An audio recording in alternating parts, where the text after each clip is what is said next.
Alright, so notice that we are wearing headgear. The reason why, the second step to aliveness is you need to touch the person. Okay. Many Wing Chun schools train and they do things like this. You'll notice when we did the compliant drill, I stopped 2 inches away from his face. Right? If he throws 2 inches away from my face, this is my defense for that. Okay? Stop 2 inches away. I just stand here and look at him because it's 2 inches away from my face. Alright?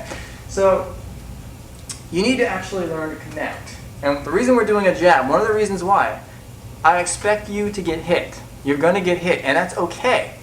If you are in Wing Chun especially, you cannot be afraid of a punch because you have to go forwards and simultaneously attack and move in. Okay?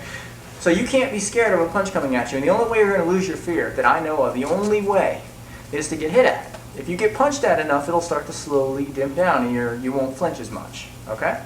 So a jab, you're going to try to defend as best you can, but he's also doing the best he can to hit you.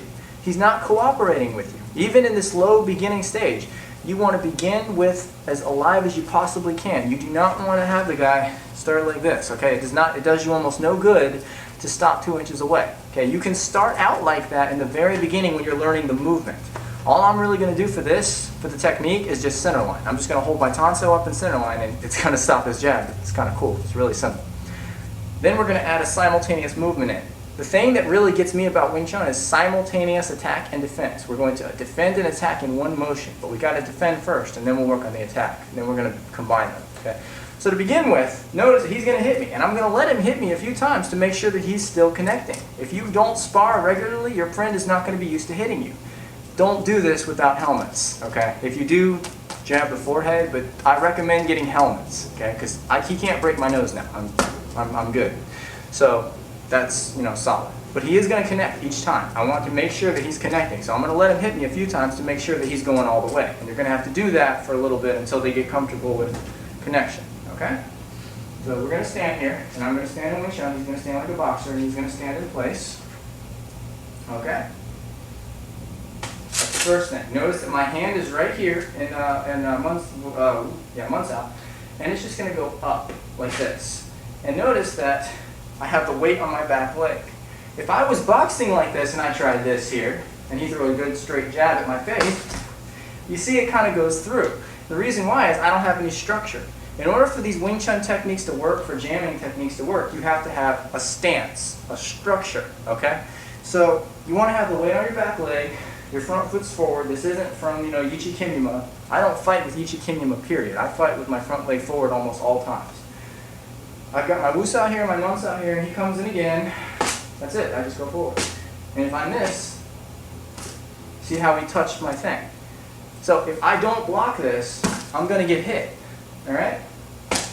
That way we know I'm blocking. The other thing I can do is tonsa. And you can see, if I don't block, I'm going to get touched. So we know I'm defending. Same thing.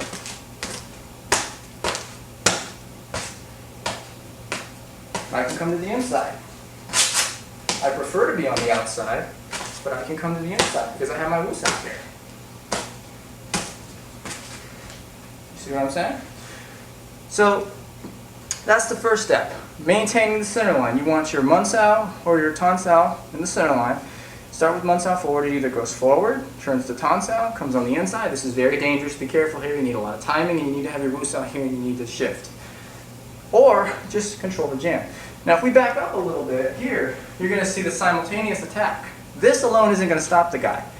This is why we like to deal with jabs.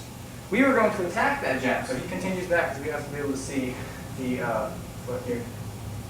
Can you see it on the screen? Here? Can you see that? No. No? It's little. Alright, well, I can't look back here. Here we go. Alright, now, we're going to talk about adding the simultaneous attack into the defense now. Since now we've talked about the basics of stopping this here, and notice that also he's using his right hand. So we're going with the nice right hand first, but eventually we're going to shift to the left hand because that's how we're probably going to deal with it. But we are starting with the right hand while we get the technique down. Okay.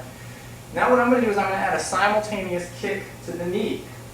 Here's the difference. A lot of people talk about this. Many Wing Chun guys are like, oh, we kick their knee. But they don't kick their knee, they do this. They kick the thigh or they kick the shin, and they pretend that in a real situation they're going to kick the knee. No, you're not. You're going to kick the shin and you're going to kick their thigh. You train how you fight. You fight how you train. So what you want to do is have the knee bent, and I would recommend some kind of protection. I use what's called wrestling knee guards. You know those wrestling knee pads for when wrestlers take shots? I use those because it adds a little bit of support, and we have catcher's leg guards. But we're not going very hard right now, so it's okay. When you guys do it, use knee protection, okay? Because you're not used to the level of force yet, so go ahead and use knee protection. It is a dangerous technique, but if you notice, when I do the move, he jabs, it's right on the kneecap. And Evan will tell you that is directly where it needs to be. That is directly where it needs to be. So the reason I can do that is because right on the kneecap is because I've trained targeting. And targeting is something that Wing Chun doesn't do a lot. Actually connecting to the target on a moving, resisting opponent. If Evan doesn't want me to do that, and he's moving a little bit here, I have to know how to crash and come in, okay? I have to be able to adapt to that movement, because he's not just going to stand there and let me kick his knee, but for now, he is. But when we get later on into the drill, he doesn't have to stand there, okay? So let's move out a little more, so let's see. Can I see the knee now? Yeah. Okay, so here we go. And every single time you want to aim for that kneecap. One of the things that we will do is, we've gotten to the point where we don't need it anymore, but I'll put a strip of tape here on the point of the knee, and what I will do sometimes is I will actually kick at that strip of tape. It'll make an X, and you kick at the X. So you have a target for where you want to kick, and you will train your body, muscle memory, to kick the correct area. And what you're really focusing on at this point is connecting with that kneecap on that jab. Okay? Now, we're going to go to the other leg. And we're going to start without the knee kick, just the jab.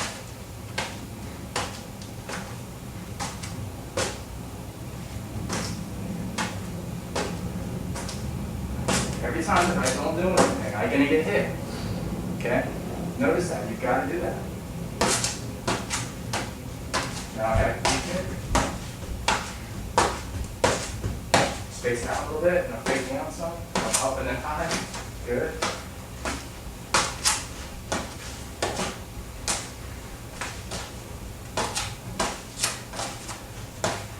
Okay. And so if you notice, that's how that will start to work. So go ahead and practice that. Keep it stationary for now. We're going to start moving with it a little bit and add some sparring mentality into it. But for now, work on that stationary and see how that works for you, okay? It's called a jab drill. Remember, start low, but build the intensity. You cannot stay at that low intensity. You've got to start raising it up a little bit. Okay? Good luck to you.